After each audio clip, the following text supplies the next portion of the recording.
whether you're B2B or B2C. Those KPIs or key performance indicators are the cost per visitor, or what it costs you to drive one new person to your website, the rate at which people who visit your website become leads, the rate at which leads become sales, and your lifetime value. So like really crucial here is, what does it cost me to attract one new visitor? How many visitors does it take before I get a lead? How many leads does it take before I get a customer? And what's the LTV? What's the lifetime value? You can see like a little bit of like a breakdown on the right. This is for like a B2C business. This is that we're talking about. And the reason why I want to talk about SEO today and not about paying for advertising is because there's been tremendous velocity in the market, and not everyone necessarily has cash flow right now to go and spend a lot of money on advertising. But luckily, SEO is free. All the efforts that you do with SEO are efforts that virtually cost no money. And I'm going to show you today on how you can kind of like educate yourself on how to actually do this in-house. So like, don't hire me, don't hire an agency. I'm going to share a few websites with you today that will pretty much give you all the tools that you need to be successful. Fair? How's that sound? Sounds great. Wonderful. Awesome. So I'm going to use some like actual, I'm going to go around, I'm going to actually use some websites today, websites that you may want to employ, just so you have a good understanding, instead of me putting it on slides, you'll be able to actually like see me doing this. So the first thing I want to look at is actually an interesting study from another agency called Gupta that talks about the cost of traffic right now. And ever since COVID, you can see that the cost of traffic is basically 50% what it was in January. So if it cost you, if you were to actually spend money on traffic in January, today it costs you about half of what you should be spending to acquire the same traffic. That varies based on market, it varies based on KPI. Long story short, traffic is very cheap right now if you want to buy it. Let's put aside the paid traffic. When we talk paid traffic, we talk Google AdWords, we talk Bing, we talk Facebook, we talk Instagram. Today, we're going to be focusing entirely on SEO. So what does that mean? If I Google best Boston brewery tours, this is what I get. What shows up? I don't see any ads here. They've turned them off because Boston breweries are closed. Sometimes the ads will pop up at the top. And I see a map, right? Well, this map is SEO. It's free. Literally, it's arguably the most powerful tool you can use. It's primarily managed through Google My Business. And here I am Googling best Boston breweries. And I have my client, Boston Brew Tours by City Brew Tours, with 200 reviews, literally showing up above Samuel Adams with 1,500. How? Because Boston Brewery Tours just goes into the local Google My Business on a weekly basis and posts an update, updates their information, and Google rewards them with a whole lot of traffic. When we look at just this page, only 20% of people will ever scroll down. So when you think about attracting attention for free using SEO for your business, the map pack, which is increasing in its usage, is just fundamentally key. And so few people will actually pay attention to it. They'll log in once a quarter, once a year. If you're in there every week, you get exponentially more traffic. As we scroll down, we can see City Brew Tours appears again. So here's a business for a search that has appeared once in the map pack and is then allowed to again appear below the fold in the organic listings. So let's look at like how that affects a business. When people click, this is following like click dynamics. So if someone's Googling best refrigerator to buy, we can see that the vast majority of clicks occur high up on the page. So at the very top, we have ads. In the middle, the most clicks occur on something called a featured snippet. Some of you might have seen these, like where it tries to answer your question for you, if that makes any sense.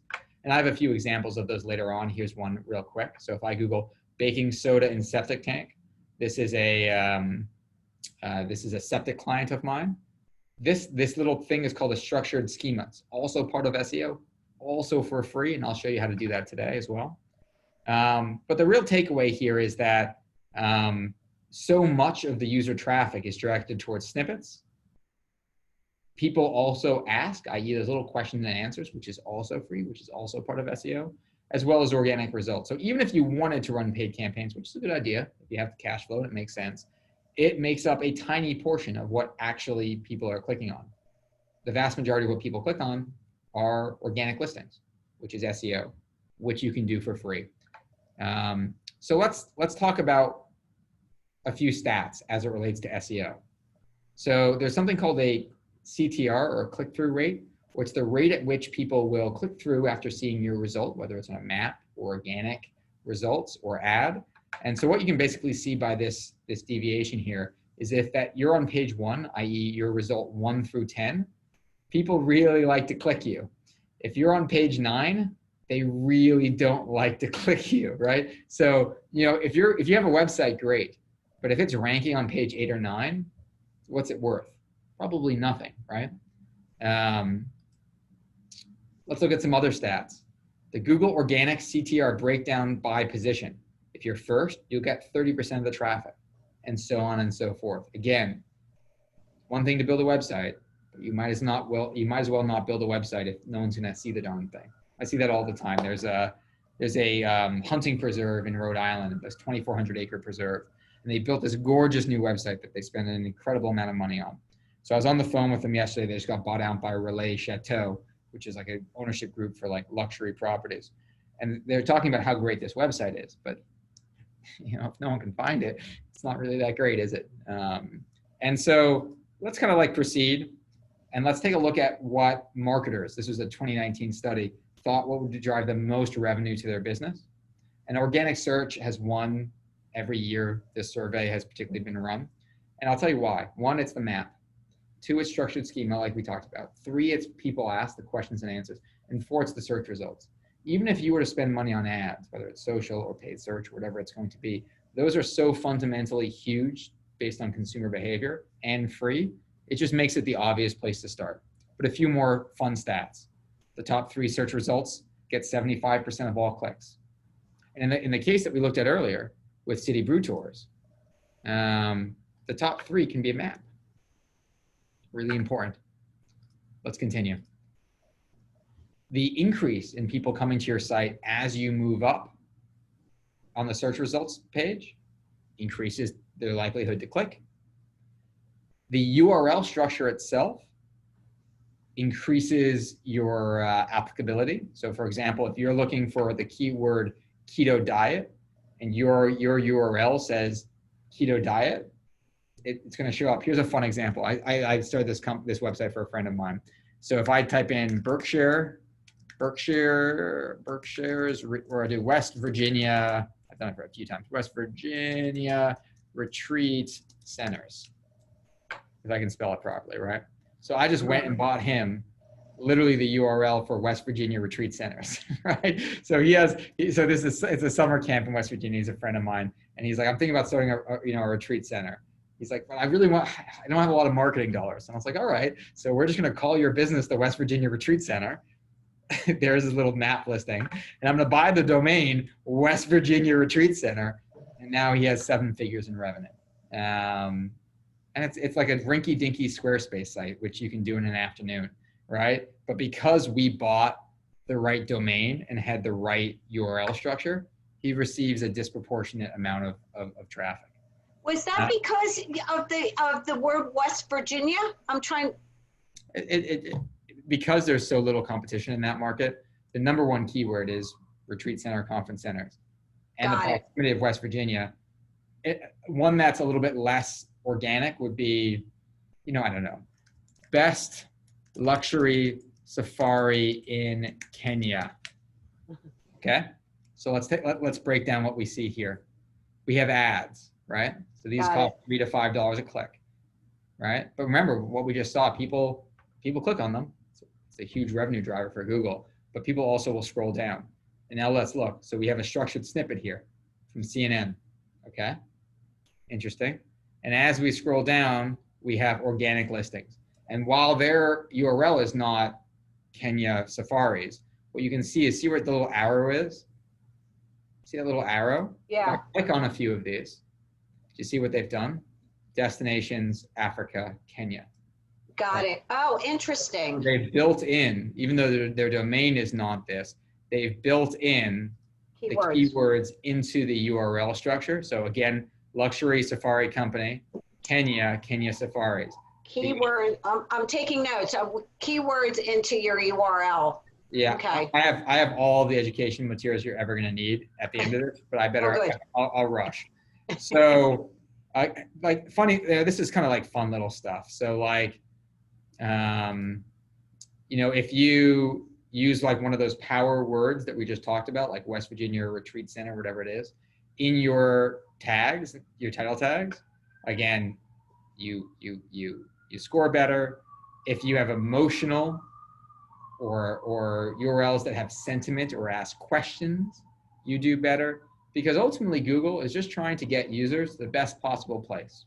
One of my favorite examples as a tool to use is Answer the Public, this creepy looking guy over here. So let's imagine that we were in New York, right? Like, and let's just say we want to do, you know, let's just say we're a business that does snow plowing, right? So what this service does is called Answer the Public. And what Answer the Public does is is anyone ever typed into Google and had them try to like pre-fill your answer? It tries to answer it for you. It collects all of those. So it collects all the data on what people are asking, and it will tell you. So these are all the searches that people are looking for with regards to snow plowing, with regards to New York, right? So all the different things that people are typing in. So these are questions.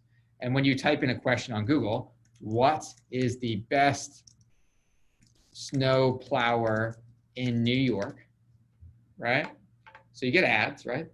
You get the map, and then you get all these questions, right? Those people just, you know, you just go and look up what the questions people are asking are, and then you create a blog post that answers those questions, and you appear on Google. Now, there's a degree at which competition gets really, really, really aggressive. Like electrostatic cleaning right now is highly competitive, because obviously there's a lot of money around that. The idea of mesothelioma is actually the most expensive keyword and one of the most expensive searches, because mesothelioma has the reason why you'll see their ads everywhere is because if you actually find a patient with mesothelioma, you're basically guaranteed a 7-figure return, because the money's sitting there to compensate those patients. So there's different competition levels in all different markets, but that's the general idea. Let me move on before I get stuck. Why are we doing this right now? Why SEO? Why not Facebook? Why not AdWords? Why not rebuild my website? Well, because all those things cost money, but also because there has never been more volatility in the rankings than there is right now. And what does that mean? If you actually start working at this, there is a abnormally high chance that you will see returns, that you will see an ROI as a result of Google shifting their algorithm and letting new people come into the market. So if there's ever a darn time for you to do this, now is the time, if that makes sense. The market's wide open. And so you can just see the volatility is just insane. So I would say normally the average is like here. And so we are, in some days, some weeks, we are 8 or 10x the volatility, which means you have an opportunity to succeed where it would have been previously very hard for you to do this so historically. And this is broken down by industry. So if I open tab in a new image, so depending on what industry you're in, you might have greater or lesser advantage. So if you're a business or industrial, this includes SMBs, but some of them are scattered. The rate at which Google is going to be rewarding you if you put some efforts towards SEO. So Peter, we have a question back. Oh, you had mentioned, what is a SERP? Can you explain what a SERP is? Yep. So a SERP, I'm going to have a SERP to show you what a SERP is. A SERP is one of these like pre-existing I'll take a step back. Structured snippets and schema are these. The whole page is a search engine results page. So a SERP is the result, and a schema or a snippet is one of these little blocks. So if you type in cute beagles, I just got a beagle. I got a COVID dog. This is a SERP for cute beagles. By the way, just for the record, my beagle is cuter. She's amazing. She's an old lady, but we love her. She's like 7 years old. We adopted her, and she's the best. She does, however, pee in my closet every other night. I'm dealing with that. Let's take a look at what users are doing. So we've talked a little bit about what Google is doing. Let's talk a little bit about what users are doing. So what I've done here is I've overlaid using a tool. You can use this. It's free. It's called Google Trends, trends.google.com, super free. What you can do is you can say, hey, what are my customers searching for right now?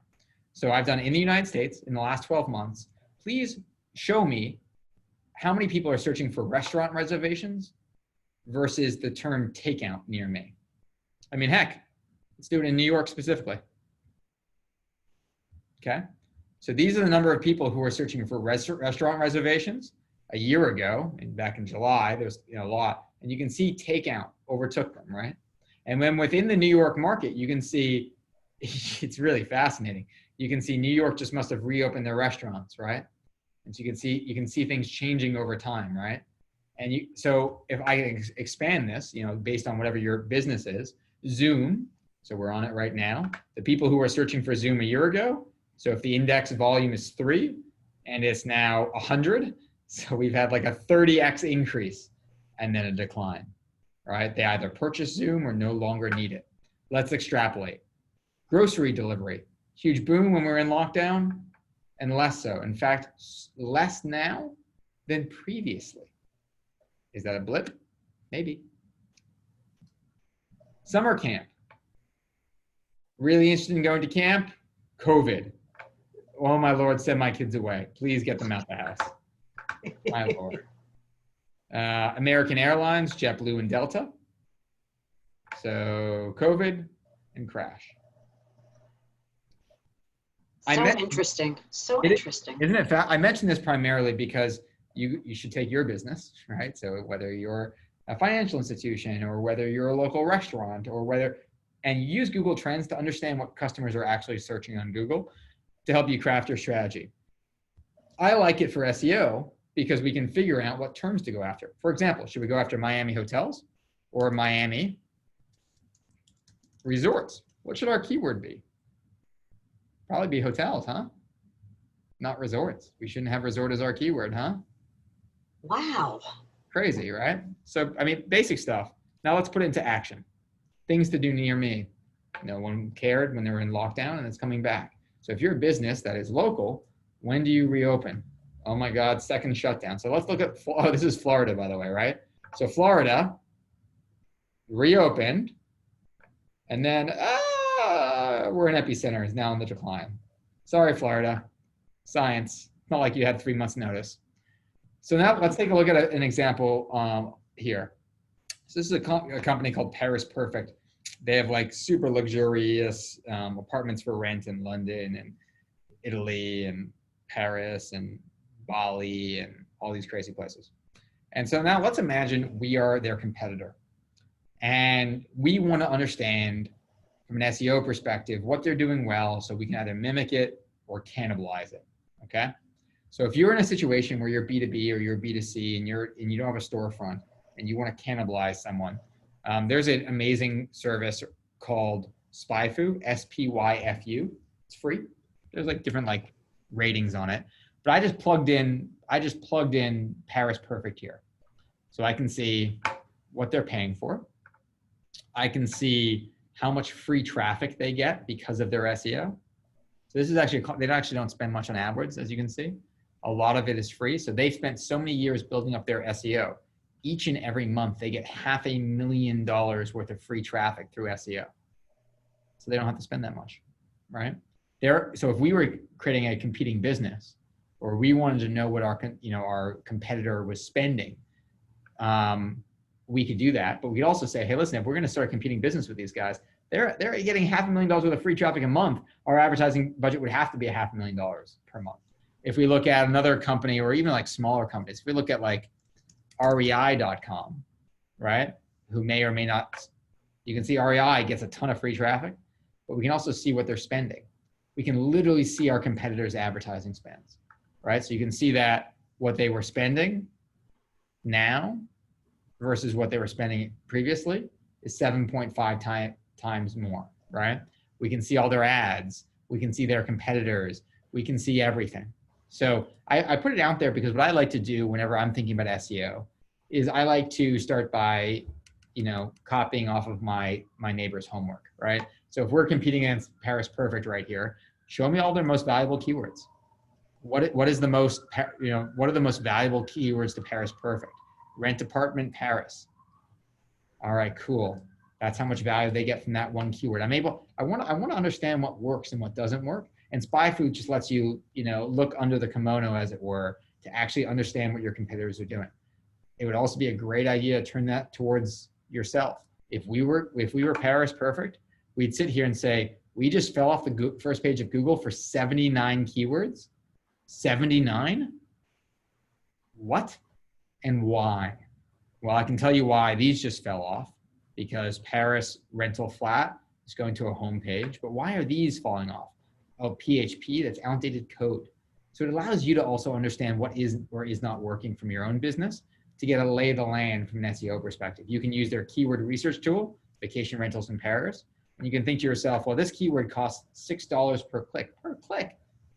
Imagine if I could build up my organic traffic. I'd be getting that for free, and here are all related keywords. They do combat analysis, so we can see who they're competing with and over what keywords. Super cool. It really just a fun tool. I'd recommend it. I mean, you can pay for it, but it's basically free. It's called Spyfu. I love it. Now, here's where we're gonna get to the good stuff. There's a service called Moz, M-O-Z. Now, you're gonna say, hey, listen, Peter, this has been awesome, but you haven't actually told me how to start. And I'm gonna go, you're right. I've just been giving you eye candy, and now you're gonna have to actually do some homework. So there's a service called Moz, M-O-Z, and under resources, they have a bunch of really good tutorials. Now, I'm not talking your normal tutorial. I'm talking about step-by-step instructions on how to do this. For example, Beginner's Guide to SEO.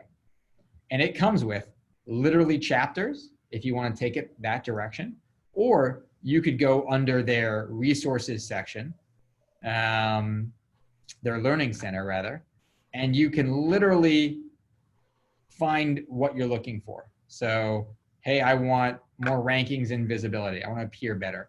And they have all of these little articles on how do I do local SEO? I'm a small business. I have a storefront, Peter. Literally just read and copy these instructions. Literally, they will literally just walk you through it. Local listings management, local listings SEO, they will literally just walk you through with step-by-step guides on how to do all of this stuff. It is really easy. So for example, claiming local listings. Hey, this Google map thing looks cool. How do I literally just spend time here, educate yourself, and just follow their instructions? It's so good. So myself, I'm a nerd, clearly. But honestly, I just built this business because I read all this stuff. And now I have a team of people who do it for clients who are too busy to do it for themselves. But all we do is read cutting edge SEO stuff here and follow the same instructions. So you can pay us $100 an hour, or you can go do it yourself. And if you have the time, do it yourself. They also have a paid version of Moz that lets you track yourself and your competitors. It lets you do scans. But, and we're talking about like, I don't know, maybe like 30, 40 bucks a month. It's like pretty easy. There's like a Moz Pro. If you're a business doing under $1 million in revenue, don't even touch it. Just stick with the resources and you should be fine. Be a little cognizant of time here because I'm going to just blast through the last stuff. One of the things that's key to SEO is something called Google Search Console. It's a free service. If you have a website, by definition, you should have Google Search Console. So if you have a website and it is not connected to Google Search Console, there's an issue. Google Search Console exists for Google to have an avenue to tell you, hey, sir, madam, your website is either working very well or isn't. So here's an example. So campcody.com, I own a summer camp up in New Hampshire, and you can see there's no errors. Valid, pages, all good to go. We're fine. You guys are all set. But you need to set up Google Search Console to submit your sitemap and verify its submission. It takes like 5 minutes. Set it up, check it once a quarter. It takes 5 minutes. Where do you go for that, for the people that don't know that? Moz, don't you love Moz? How to set up Search Console. Again, it'll be one of the steps. A beginner guide to Google Search Console. Moz is literally me, but smarter and more attractive, which is not hard, admittedly. but it will just all this stuff. We'll is just walk you through. Perfect for everyone who's watching. Yeah, that good to go. There's also another really, really good tool. It's called Google Page Speed Insights. So if you go to Google Page Speed Insights and you go to, and you just type in your website, parisperfect.com as an example.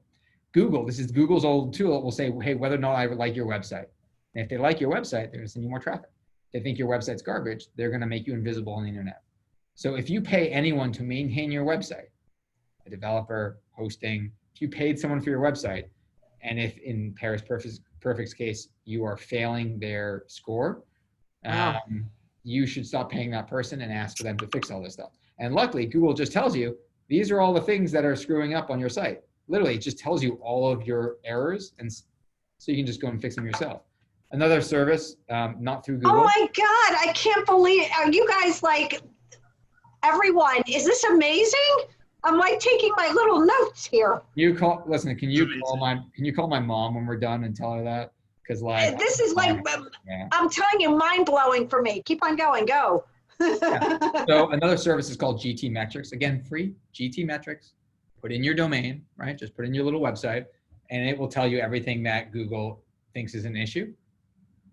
Fix those issues, and you're raising the rankings. Really easy stuff. This is no-brainer stuff. Now let's get to the more complex stuff.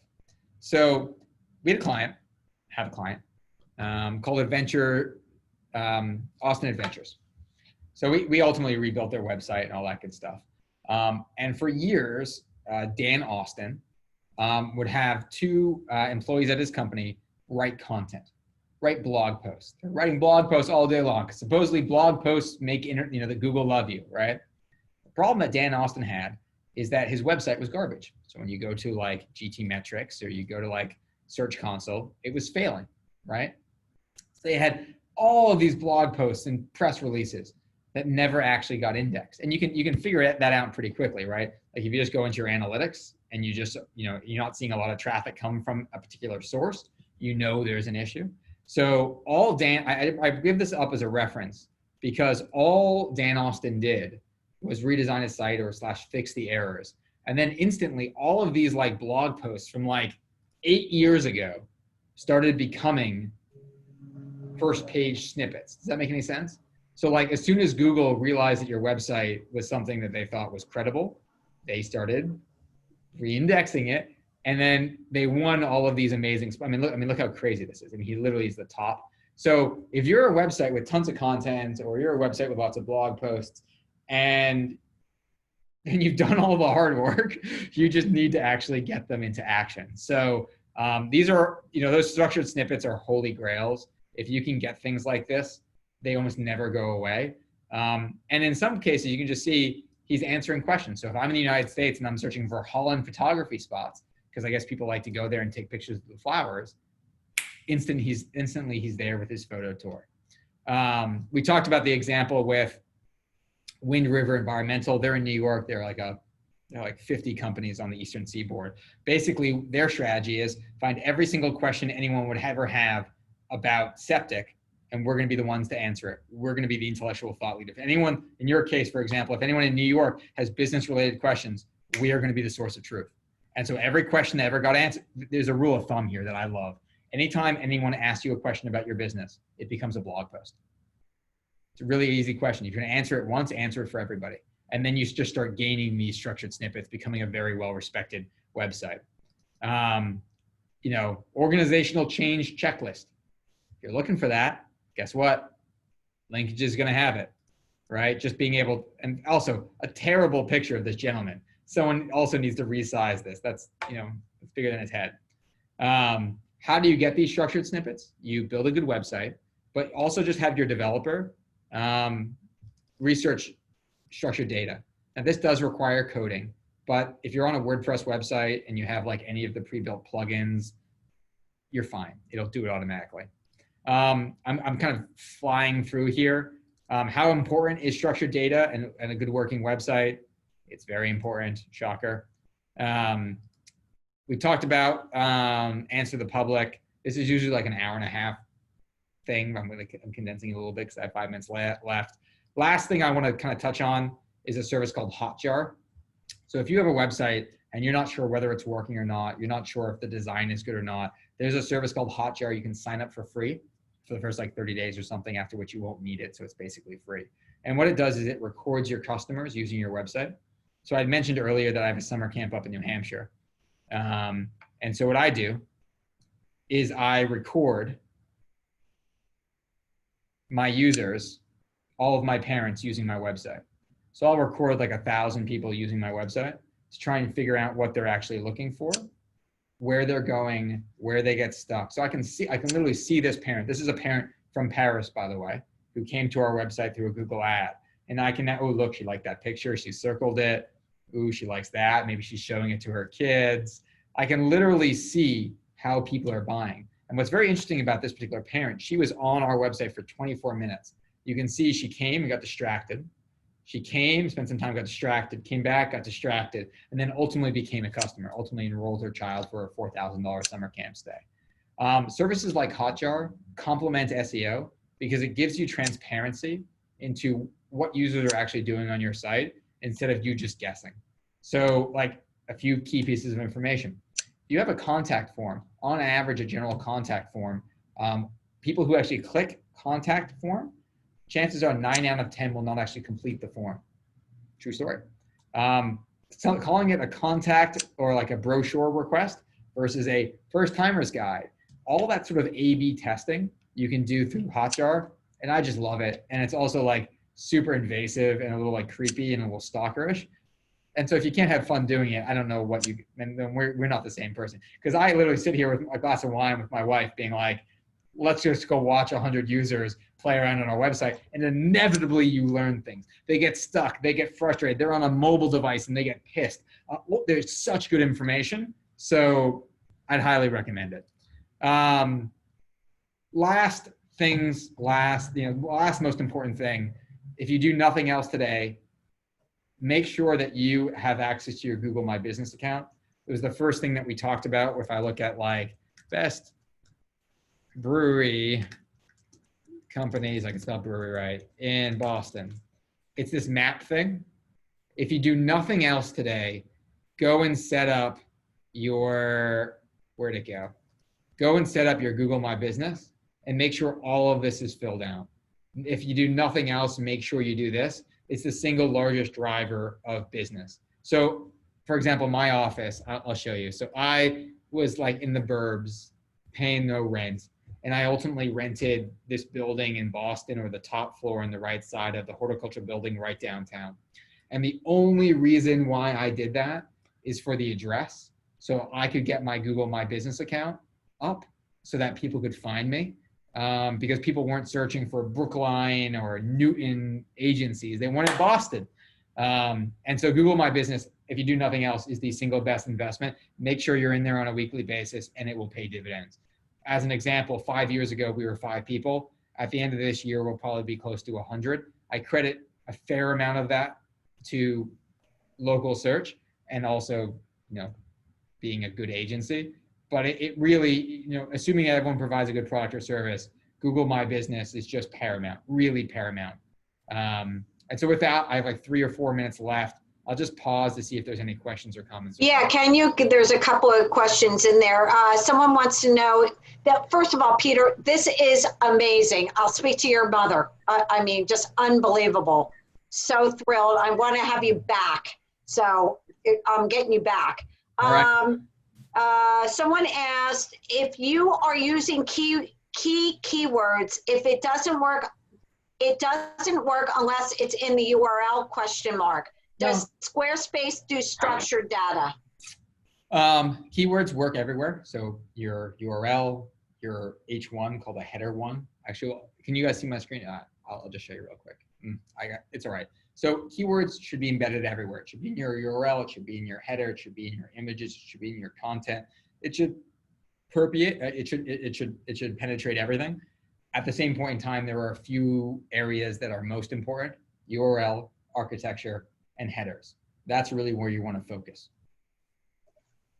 URL, architecture, and headers. Yep. Again, we just go to Moz, type in Moz, keywords,